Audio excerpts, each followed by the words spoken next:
Hello नमस्कार साथियों, GCP science classes में आपका हार्दिक अभिनंदन है। जैसा कि बेटा हम पढ़ रहे हैं फिजिक्स के अंदर सेट नंबर 7 को, और इसके साथ साथ हम केमिस्ट्री के कुछ महत्वपूर्ण टॉपिक भी डाल रहे हैं जो हमारे हर साल बोर्ड एग्जाम में पूछे जा रहे हैं। और अभी हमारा टॉपिक केमिस्ट्री के अंदर चल रहा है महत्वपूर्ण अभिक्रियाओं को, और उसके बाद जो अगले लेक्चरों में आएंगे उनमें हम चैप्टर नंबर 2 के न्यूमेरिकल्स कराएंगे। और जैसे ही हमारा ये 7वां सेट कंप्लीट होगा फिजिक्स का, कुछ दिन तक हम बेटा इसके इम्पोर्टेंट टॉपिक डालेंगे जो हर साल बोर्ड एग्जाम में आते हैं। और यहाँ हमने बेटा इसमें सेट नंबर 7 के अंदर प्रश्न नंबर 3 तक कंप्लीट कर लिए थे। प्रश्न नंबर 4 को पढ़ने वाले हैं। तो प्रश्न नंबर 4 क्या है, विस्थापन धारा क्या है, इसके बारे में हमने सेट नंबर 1 में पूर्ण रूप से डिटेल में बता दिया है।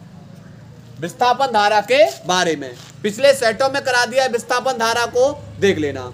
उसके बाद इसका सवाल क्या है, 25 मेगाहर्ट्ज आवृत्ति की एक समतल वैद्युत चुंबकीय तरंग निर्वात में एक्स अक्ष के अनुदिश है। यानी जो वैद्युत चुंबकीय तरंग है वह निर्वात में एक्स अक्ष के अनुदिश है। निर्वात में किसी बिंदु पर वैद्युत क्षेत्र की तीव्रता, वैद्युत क्षेत्र E बराबर दे रखा है 6.3 J वोल्ट प्रति मीटर है, वोल्ट प्रति मीटर है। तो विद्युत इस बिंदु पर चुंबकीय क्षेत्र B का मान तथा दिशा, देखो B का मान बताना है। तो B0 बराबर होता है E0 अपॉन C। तो B0 E0 का वैल्यू है 6.3 बट्टे प्रकाश का वेग कितना होता है 3 गुणा 10 की पावर 8। क्लियर, 3 से काट देंगे, 3 दूनी 6 और 3 एकम 3 अर्थात 2.1। ये प्लस के 8 ऊपर जाके माइनस के 8 और चुंबकीय क्षेत्र का मात्रक क्या हो जाएगा, टेस्ला। क्लियर। अब यहाँ पर बेटा बात करेंगे कि चुंबकीय क्षेत्र, यहाँ पर पहली लाइन बोली है समतल चुंबकीय तरंग। जो चुंबकीय तरंग है वह किस दिशा में, एक्स अक्ष में। किस दिशा में, एक्स अक्ष पे। देखो ये रहा बेटा, अगर मान लिया चुंबकीय तरंग ये रहा एक्स अक्ष पे, तो वैद्युत क्षेत्र किस पे होगा, वाई अक्ष पे दे रखा है। तो जो दिशा होगी तरंग संचरण की बेटा वो किधर होगी, जेड अक्ष पे। किधर होगी, जेड अक्ष। तो यहाँ पर ये आई है, ये आई हो गया, ये जे हो गया, तो ये वाला हिस्सा कौन हो जाएगा, के में। तो यहाँ पर के कैप की ओर, के कैप की दिशा में। क्लियर। नोट करेंगे इस प्रश्न नंबर 4 को, नोट करिए। इसके बाद बेटा प्रश्न नंबर 4 का ख। 4 का ख प्रश्न क्या बोल रहा है, बोल रहा है C1 माइक्रोफैरड तथा C2 माइक्रोफैरड धारिता के दो संधारित्रों को समांतर क्रम में जोड़ने पर तुल्य धारिता 20 माइक्रोफैरड है। यदि उन्हें श्रेणी क्रम में जोड़ा जाए तथा तुल्य धारिता 4.8 माइक्रोफैरड हो, तब C1 व C2 की धारिताओं में अनुपात ज्ञात कीजिए। देखो सबसे पहले यहाँ पर जोड़ा गया है धारिताओं को समांतर क्रम में। किस क्रम में जोड़ा गया है, समांतर क्रम में। और समांतर क्रम में C बराबर होता है C1 प्लस C2, और जो कुल धारिता दे रखी है वो कितनी दे रखी है आपको सवाल के अंदर, 20। अर्थात C1 प्लस C2 बराबर आपको कितना दे रखा है, 20 माइक्रोफैरड। कितना दे रखा है, 20 माइक्रोफैरड। अब इन्हें किस में जोड़ा गया है, इन्हें जोड़ा गया है श्रेणी क्रम में। किस में जोड़ा गया है, श्रेणी क्रम में। और श्रेणी क्रम में फॉर्मूला होता है 1/C बराबर 1/C1 प्लस 1/C2। तो यहाँ से 1/C बराबर लासा आ जाएगा C1 इंटू C2। तो यहाँ से C1 से C1 कैंसिल, बचेगा C2 प्लस C2 से C2 कैंसिल, बचेगा C1। अब हमें निकालना C है, तो C बराबर हो जाएगा C1 इंटू C2 बट्टे C1 प्लस C2। और इस C का मान दे रखा है, जब हमने इन्हें श्रेणी क्रम में जोड़ा गया है तो इसका मान दे रखा है 4.8 माइक्रोफैरड बराबर C1 इंटू में C2 बट्टे C1 प्लस C2। और C1 प्लस C2 का वैल्यू कितना है बेटा, 20। कितना है, 20। अब क्या कर लेंगे, क्रॉस मल्टीप्लाई। तो यहाँ से बेटा क्या कर लेंगे, C1 इंटू C2 का वैल्यू निकाल लेंगे। तो हो जाएगा C1 इंटू C2 बराबर 48 दूनी बेटा कितना होता है 96, 48 दूनी कितना हो जाएगा 96, और 20 का मल्टीप्लाई करें यहाँ पर, क्या अंक बाद 10 लगा दें, एक अंक बाद, कितने अंक बाद 10 लगा दिया, एक अंक बाद। क्लियर। तो ये बेटा निकाल लिया हमने C1 इंटू C2, पर हमें बताने किसके हैं, हमें बताने हैं C1 और C2 के मान। हमें किसके बताने, C1 और C2। देखो ये रहा C1 प्लस C2, ये है C1 इंटू C2। तो एक फॉर्मूला होता है C1 माइनस के C2 का होल स्क्वायर बराबर C1 प्लस C2 का होल स्क्वायर माइनस के 4 C1 इंटू C2। आप इसे निकालेंगे, इस फॉर्मूले को कहाँ से मिलेगा ये, तो a प्लस बी के होल स्क्वायर और a माइनस बी के होल स्क्वायर, जब इनकी तुलना करेंगे तो ये फॉर्मूला हमारा निकल आएगा। निकालेंगे C1 plus C2, C1 plus C2 20 का वर्ग माइनस 4 इंटू में C1 इंटू C2 का वैल्यू कितना है 96, 20 का वर्ग कितना होता है 400 माइनस 4 छेंग 24, 4 छेंग 24 और 4 नेम 36 और 2 38, 36 और 2 38। तो बचेगा कितना, तो यहाँ 400 में से जब 384 गए बचेंगे 16। C1 माइनस C2 का होल स्क्वायर बराबर 16, स्क्वायर हटाएंगे इस पे अंडर रूट आ जाएगा, अर्थात ये 16 कितने का वर्गमूल होगा, तो 16 वर्गमूल होगा हमारा कितने का 4 माइक्रोफैरेड का। क्लियर। यहाँ पर ये C1 प्लस C2 का मान है, ये C1 माइनस C2 का मान है। क्लियर। अब करना क्या है, इसे बना दीजिए समीकरण 1 और इसे बना दीजिए 2। तो लिखेंगे समीकरण 1 व 2 को जोड़ने पर, 1 व 2 को क्या कर लेंगे, जोड़ देंगे। तो जोड़ेंगे LHS जोड़ दीजिए, RHS जोड़ ले रहे हैं। तो C1 प्लस C2 इसमें जोड़ेंगे C1 माइनस के C2 बराबर, इधर LHS में 20, इसकी RHS में 20 प्लस इसकी RHS में बेटा कितना है 4, अर्थात ये प्लस का और ये माइनस का कैंसिल। C1 और C1 कितना हो जाएगा 2C1 बराबर 20 और 4 24, इससे बेटा कितने बार कट जाएगा ये 12 बार, अर्थात C1 बराबर निकाल लिया हमने 12 माइक्रोफैरेड। अब इस C1 का वैल्यू आप चाहे समीकरण 1 में लगा दीजिए चाहे समीकरण 2 में। तो लिख दे रहे हैं C1 का मान समीकरण 1 में रखने पर, C1 का मान बेटा कहाँ रख दे रहे हैं, समीकरण 1 में, और 1 में रखेंगे तो C1 की जगह कितना लगाएंगे 12 प्लस C2 बराबर 20, ये प्लस का दूसरी ओर जाएगा माइनस का, तो 20 माइनस के 12 बराबर कितना निकलेगा 8 माइक्रोफैरेड। क्लियर। ये बेटा हमने निकाल लिया, लेकिन हमसे क्या पूछा था, हमसे पूछा है C1 व C2 की धारिताओं में अनुपात। तो C1 बट्टे C2 बराबर, या C1 अनुपात C2 ऐसे लगा दो, C1 अनुपात C2 बराबर, C1 का वैल्यू कितना है 12 अनुपात C2 का वैल्यू 8, 4 दूनी 4 तिया 12, 4 दूनी 8, अर्थात C1 अनुपात C2 बराबर 3 अनुपात 2। क्लियर। ये हमारा आ गया आंसर। नोट करेंगे बेटा, इसको नोट करिए बेटा। प्रश्न नंबर 4 का ग, और ये हम सेट नंबर 1 में करा चुके हैं, लेकिन हम पे बेटा सेट नंबर 1 में हल्की सी गलती हो गई थी।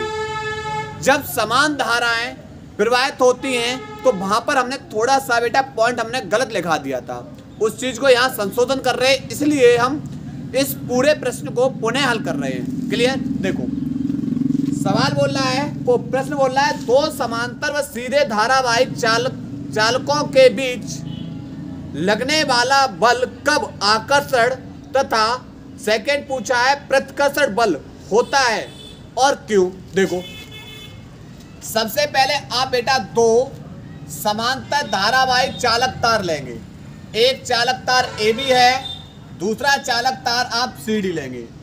इस चालक तार में धारा I1, इस चालक तार में धारा I2, और दोनों के दोनों वायु या निर्वात में एक दूसरे से R दूरी पर हैं। अब क्या होगा कि आप दोनों तारों में धारा समान प्रवाहित कर सकते हैं। दूसरा आप बेटा दो तार लेंगे और दोनों तारों में धारा आप कैसी प्रवाहित कर सकते हैं, विपरीत। दोनों तारों में धारा आप कैसी प्रवाहित करेंगे, विपरीत। मान लिया इस चालक तार में धारा ऊपर की ओर प्रवाहित कर दी और इस तार में धारा नीचे की ओर प्रवाहित कर दी, तो इनके बीच लगने वाला बल कैसे होंगे, आकर्षण और प्रतिकर्षण। किसमें आकर्षण होगा और किसमें प्रतिकर्षण होगा। सबसे पहले तार एक में जब आप धारा प्रवाहित करोगे तो तार एक में धारा प्रवाहित करने पर इसके चारों ओर कौन उत्पन्न हो जाएगा, चुंबकीय क्षेत्र। और एक सीधे तार के कारण उत्पन्न चुंबकीय क्षेत्र के लिए फॉर्मूला क्या होता है, तो लिखेंगे तार AB में धारा I1 प्रवाहित करने पर उत्पन्न चुंबकीय क्षेत्र, यानी जब हम तार में धारा प्रवाहित कर रहे हैं तो इसके कारण कितना चुंबकीय क्षेत्र उत्पन्न होगा, तो B बराबर μ0/2π इंटू में I/R। एक सीधे तार के कारण इतना चुंबकीय क्षेत्र उत्पन्न होता है, पर तार में धारा कौन सी प्रवाहित हो रही है, I1, और दोनों तार एक दूसरे से कितनी दूरी पर रखे हुए, R। क्लियर। और इसका मात्रक क्या है, टेस्ला। क्लियर। अब तार एक के चुंबकीय क्षेत्र के संपर्क में तार दूसरा रखा हुआ है, CD रखा हुआ है, जिसमें धारा I2 प्रवाहित हो रही है। और जब एकांक लंबाई के तार को एक समान चुंबकीय क्षेत्र में रख के हम धारा प्रवाहित करेंगे तो उस पर कौन आरोपित हो जाता है, तो उस पर बल आरोपित हो जाता है। तो लिखेंगे तार AB के चुंबकीय क्षेत्र के संपर्क में CD तार रखा है,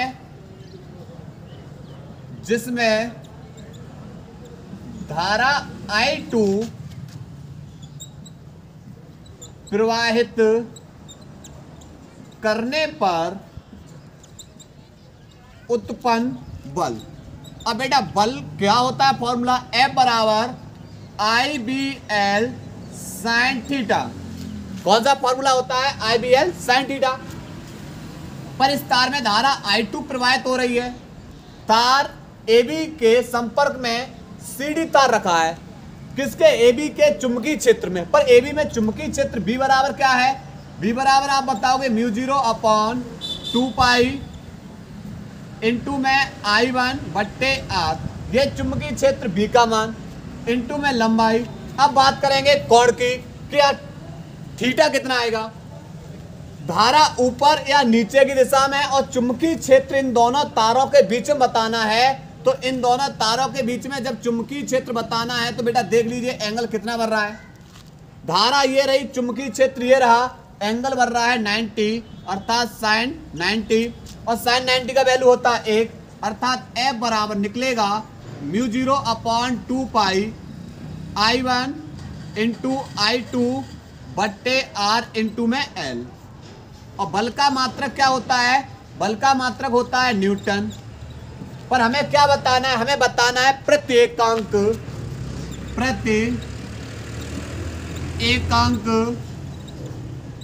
लंबाई के चालक पर बल F/L। प्रति एकांक लंबाई, L ये गुणा में दूसरी ओर जाके भाग में, बराबर μ0/2π इंटू में I1 I2/R।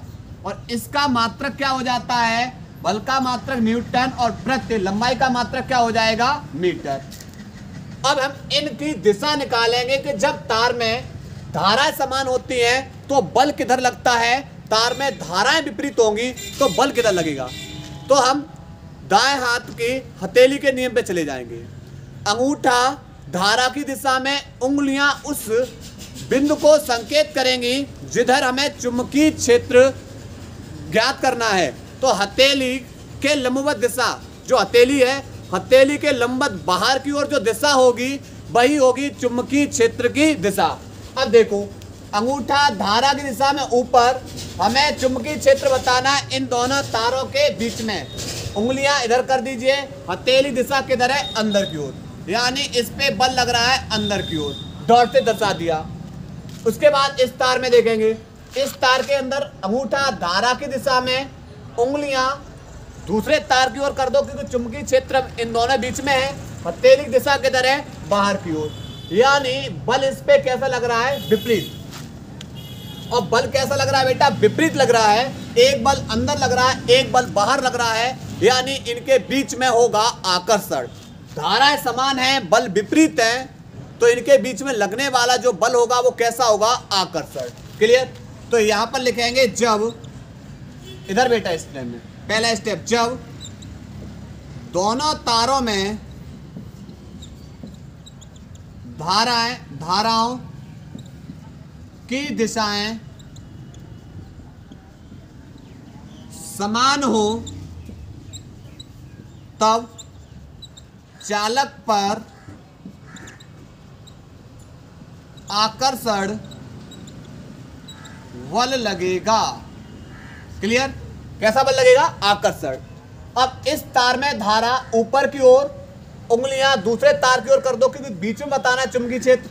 हथेली की दिशा बता रही बेटा अंदर की ओर बल लग रहा है। इधर इस तार में देखेंगे धारा की दिशा नीचे है, अंगूठा नीचे की ओर, चुंबकीय क्षेत्र इन दोनों तारों के बीच में है, तो उंगलियां बेटा दूसरे तार की ओर कर दो। हथेली दिशा बता रही अंदर की ओर।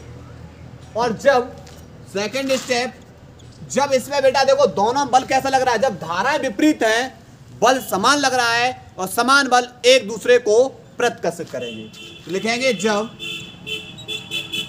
दोनों तारों में धाराओं की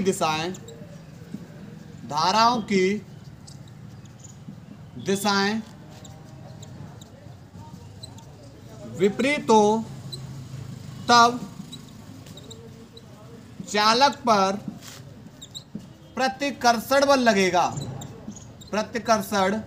लगेगा। बस बेटा हमने वहां पर यही चीज गलती कर दी थी, विपरीत लिख दिया था। क्लियर? तो इसके बारे में लिखना है, लिखेंगे माना AB व CD दो धारावाही समांतर तार हैं जिनमें जो वायु या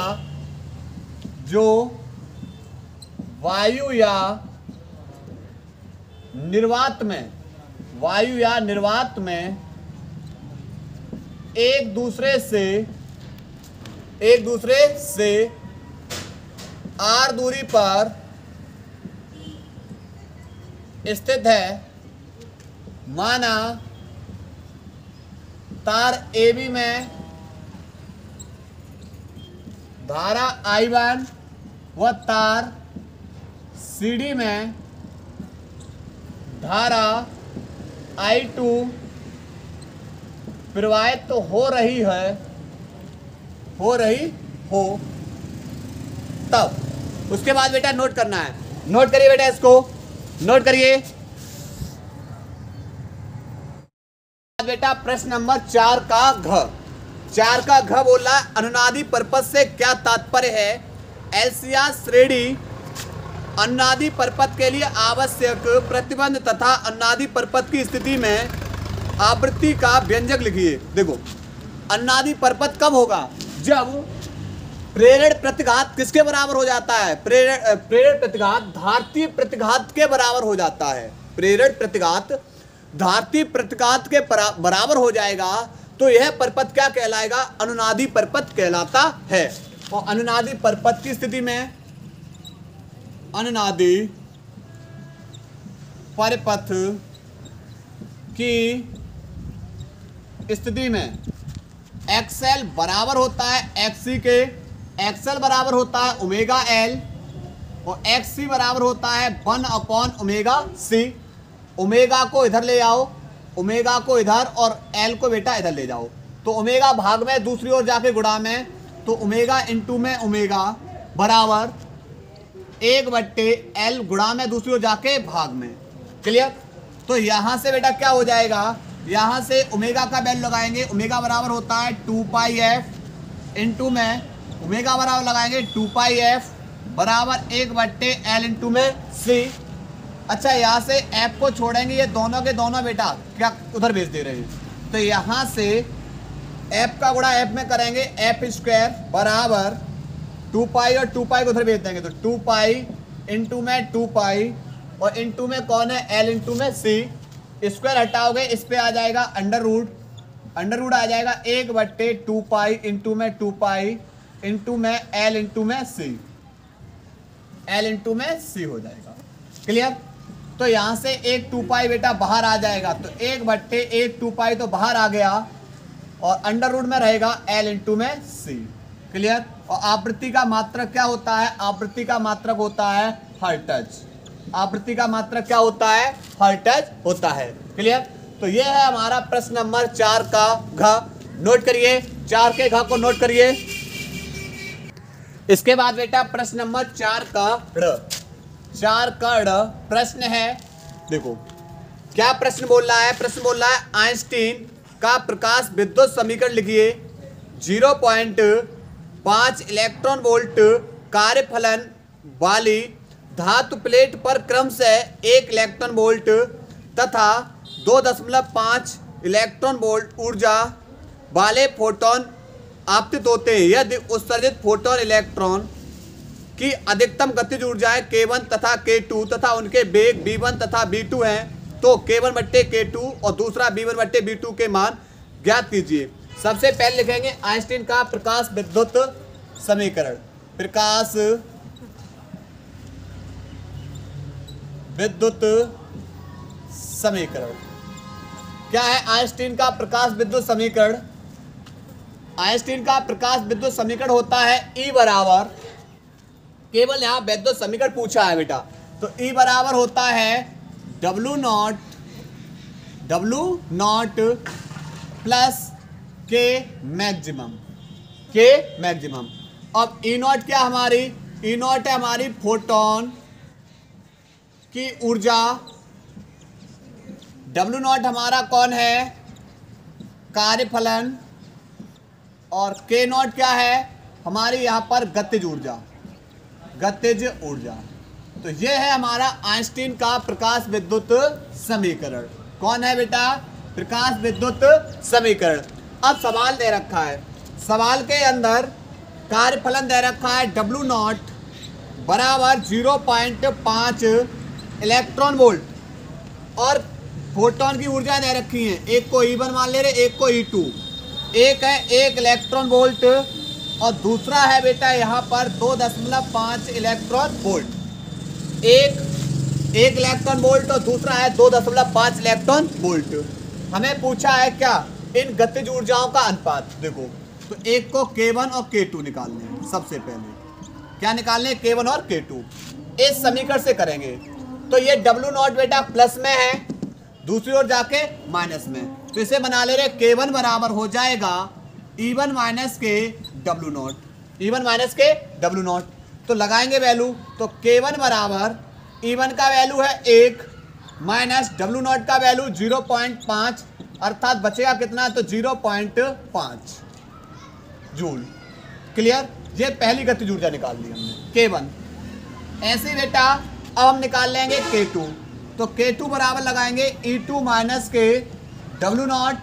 E2 का वैल्यू 2.5 माइनस W0 का वैल्यू 0.5, घटाएंगे तो बचेगा 2.0। यहाँ पर कौन बचेगा, 2.0। यहाँ पर ये बेटा आ जाएगा K2 जूल के अंदर। ये आ गया बेटा यहाँ पर गतिज ऊर्जा है जूल में, लेकिन हमें अनुपात पूछा है, अर्थात K1/K2। K1 का वैल्यू 0.5 बट्टे K2 का वैल्यू 2.0। दशमलव से दशमलव कैंसिल, 5 का 5 और 5 और 20, अर्थात K1/K2 बराबर कितना निकला, 1/4। क्लियर। उसके बाद ये फर्स्ट स्टेप हो गया। सेकंड स्टेप हमसे पूछा गया है V1/V2। तो गतिज ऊर्जा क्या होती है, गतिज ऊर्जा K मैक्सिमम बराबर होता है 1/2 mv²। इससे लगाएंगे तो K1 बट्टे K2 बराबर K1 का वैल्यू क्या होगा, K1 का वैल्यू होगा 1/2 mv स्क्वायर बट्टे 1 इसे B1 मान लेंगे 1/2 m V2 का स्क्वायर। तो यहाँ से ये क्या हो जाएंगे, कैंसिल। तो K1 बट्टे K2 का वैल्यू बेटा कितना है 1/4 बराबर B1 का स्क्वायर बट्टे B2 का स्क्वायर।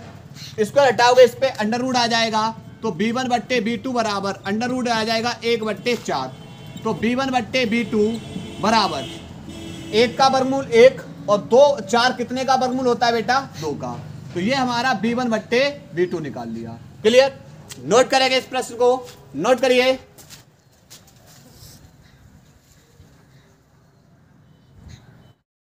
इसके बाद बेटा प्रश्न नंबर 5 में का क एक बेहतरीन और महत्वपूर्ण प्रश्न है। क्या है कि एक समरूप चुंबकीय क्षेत्र में धारावाही लूप पर कार्य करने वाले बल युग्म आघूर्ण की गणना करनी है।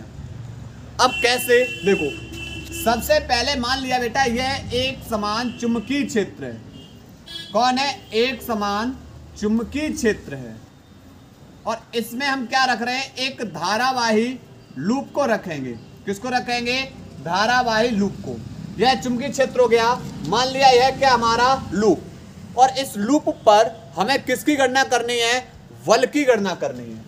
तो मान लिया यहां पर एक लूप रख दे रहे हैं, या किसको रख दे रहे हैं, एक लूप को रख दे रहे हैं, लूप का निर्माण कर रहे हैं। कितने एंगल पे रखा हुआ है, ये मान लिया थीटा एंगल पे। क्लियर, और धारावाही लूप, इसमें धारा को भी प्रवाहित करना है। धारा ये प्रवाहित हो रही, धारा इसमें कौन सी प्रवाहित हो रही है, आई धारा प्रवाहित हो रही है। क्लियर, और लूप बेटा कौन सा है, ABCD, एक आयताकार लूप है जो एक समान चुंबकीय क्षेत्र में थीटा एंगल पे रखा गया है। कितने एंगल पे रखा गया है, थीटा एंगल पे। जिसकी लंबाई कौन है, लंबाई तो L है, और इसकी जो चौड़ाई है, चौड़ाई क्या हो जाएगी बेटा, B हो जाएगी। चौड़ाई क्या हो जाएगी, B हो जाएगी। और इसमें हम जब धारा प्रवाहित करेंगे, जब हम एक समान चुंबकीय क्षेत्र में धारावाही चालक को रख रहे हैं, और धारावाही चालक को रखने पर उस पर कितना बल लगेगा, उस बल को पहले निकालेंगे। अब देखो सबसे पहले पता करेंगे कि भुजा AB पर बल कितना लग रहा है, भुजा BC पर बल कितना लग रहा है, CD पर बल कितना लग रहा है, और AB पर बल कितना लग रहा है। क्लियर, यही बल आपस में बेटा किसका निर्माण करते हैं, बल युग्म आघूर्ण का। तो सबसे पहले पता करेंगे भुजा AB पर बल, भुजा AB पर बल, और बल बेटा फॉर्मूला क्या होता है, F बराबर IBL साइन थीटा, F बराबर IBL साइन थीटा। अब देखो इस भुजा पर जो बल लग रहा है वो मान लिया F1 लग रहा है। कौन सा बल लग रहा है, F1। धारा I प्रवाहित हो रही है, चुंबकीय क्षेत्र B है, इसकी लंबाई बेटा L ही है। अब बात करेंगे इसके बीच में कोण कितने इसका बन रहा है। देखो धारा ये प्रवाहित हो रही है, चुंबकीय क्षेत्र की डायरेक्शन बेटा ये रही, इनके बीच में एंगल कितना है, 90 अंश। तो यहाँ पर साइन 90, और साइन 90 का वैल्यू कितना होता है, तो आप बताओगे 1, और 1 का गुणा करेंगे तो F बराबर क्या निकलेगा, IBL। अब कहानी ये आ रही है कि भाई बल लग किधर रहा है, भाई इस पे बल लग किधर रहा है। तो अंगूठा धारा की दिशा में, चुंबकीय क्षेत्र उंगलियां चुंबकीय क्षेत्रीय दिशा में, हथेली की दिशा किधर है, अंदर की ओर। तो इस पे जो बल लग रहा है वो बल किधर लग रहा है बेटा, अंदर की ओर। तो बल इस पे किधर लग रहा है, अंदर की ओर। कहां लग रहा है बेटा बल इस पे, अंदर की ओर। यानी AB भुजा पर बल लग रहा है, वो बल किधर लग रहा है, अंदर की ओर। क्लियर। अब भुजा BC पर बल लगाएंगे, भुजा BC पर बल। अब भुजा BC पर बल कितना मान लिया, F2 बराबर IBL साइन थीटा। तो आप बताओगे कि I धारा तो I है, चुंबकीय क्षेत्र B है, L इसकी चौड़ाई हो जाएगी, चौड़ाई कौन है, B। अब बात करेंगे एंगल की, एंगल की बात करेंगे। धारा की दिशा भी यही है, धारा भी इस दिशा में जा रही है, और चुंबकीय क्षेत्र भी उसी दिशा में है। दोनों के बीच में एंगल कितना बन रहा है, तो आप बताओगे 0। दोनों के बीच में एंगल कितना बन रहा है भाई, दोनों समांतर हैं, एक ही ओर है, एंगल 0 बन रहा है। और साइन 0 का वैल्यू बेटा कितना होता है 0, और 0 का गुणा किसी में करोगे तो वही हो जाएगा। यानी भुजा BC पर बल कितना लगा आप बताओगे 0। यानी ये AB भुजा हो गई, ये BC भुजा हो गई, और ये वाली भुजा CD, और ये हो जाएगी हमारी बेटा AD भुजा। क्लियर।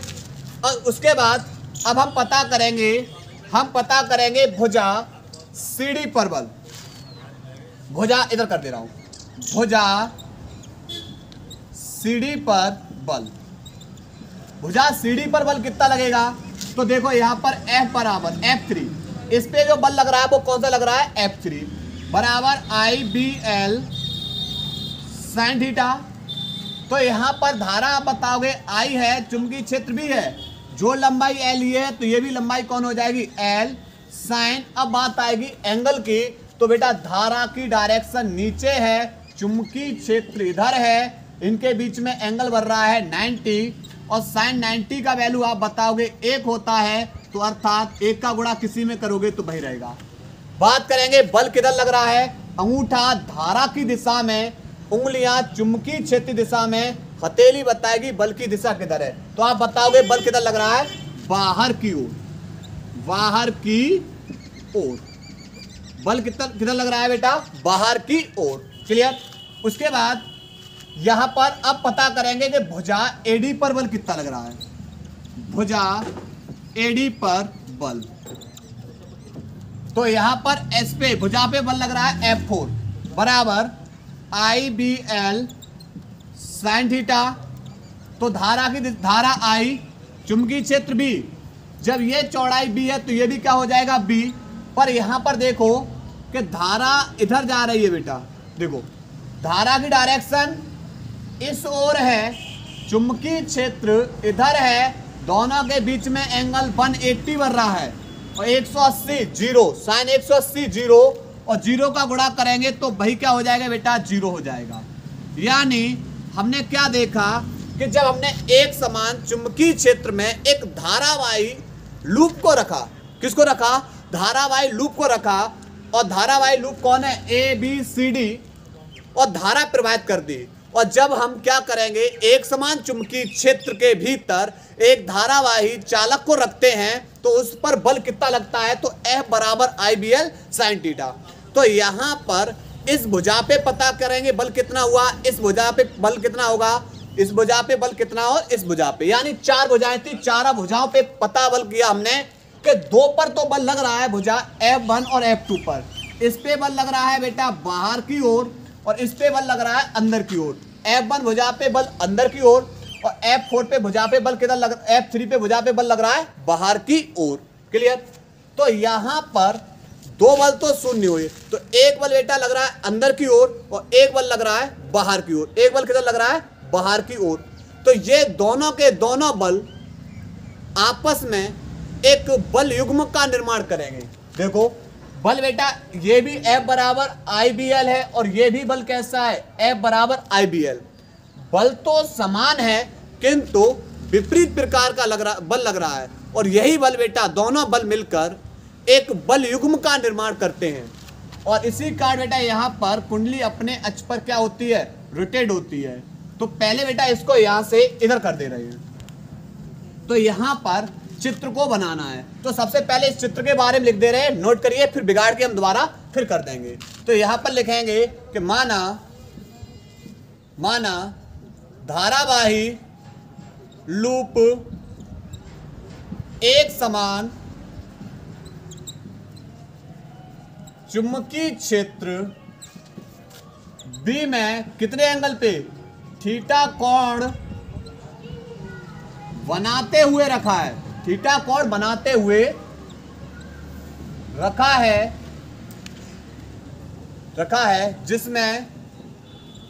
जिसकी प्रत्येक भुजा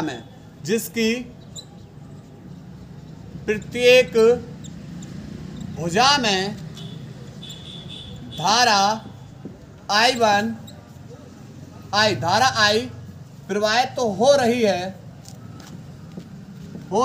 है, तब लूप की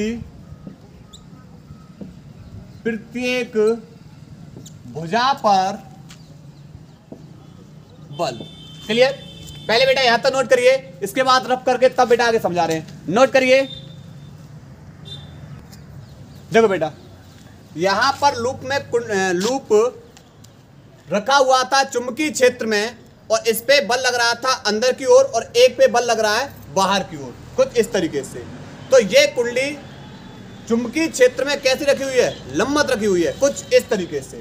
ये तो एक पे बल बेटा इधर लगेगा और इधर एक और बल बेटा, यहाँ पर एक भुजा पे बल नीचे की ओर लग रहा है और एक भुजा पर बल कैसा लग रहा है? ऊपर की ओर, इस तरीके से। तो और ये वाली बेटा, ये वाली भुजा ये हो जाएगी जिसकी चौड़ाई क्या है यहाँ पर? b। क्लियर? तो अब यहाँ से जब दो समान बल हैं और एक दूसरे के विपरीत लग रहे हैं तो एक बल युग्म का निर्माण करते हैं जिसे बोलते हैं बल युग्म आघूर्ण। और बल युग्म आघूर्ण टाउ बराबर क्या होता है? परिणामी बल गुणा दोनों बलों के बीच लंबवत दूरी।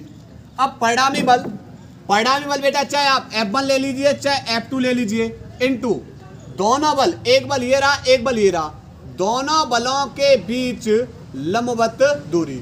मान लिया यहाँ पर ये A नाम दे दो, यहाँ पर ये वाली कौन सी भुजा? ये भुजा B है, इधर ये C हो जाएगी और इसे क्या नाम दे दिया? A।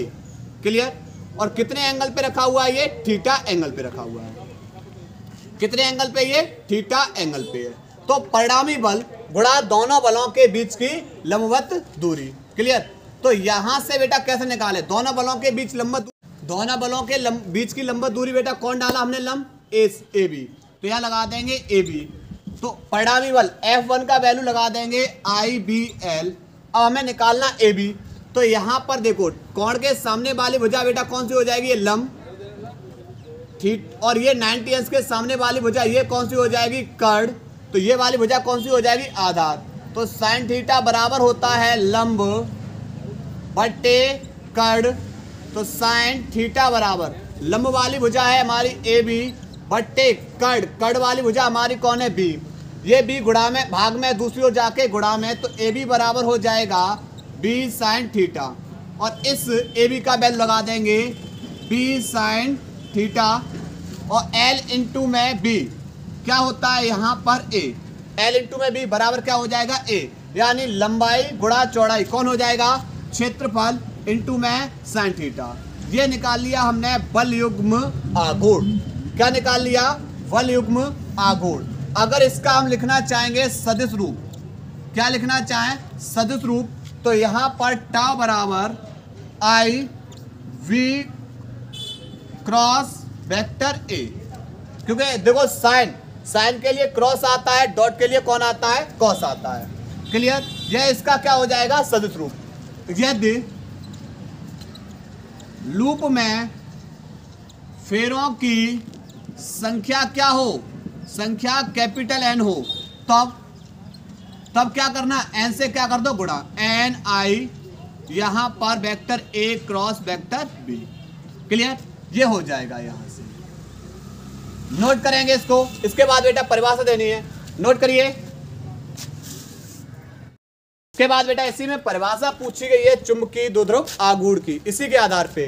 तो क्या है कि जब एक धारावाही लूप को एक समान चुंबकीय क्षेत्र में रखा जाता है तो इस पर एक परिणामी बल युग्म आघूर्ण कार्य करता है, और यही व्यवहार एक चुंबकीय द्विध्रुवी कहलाता है।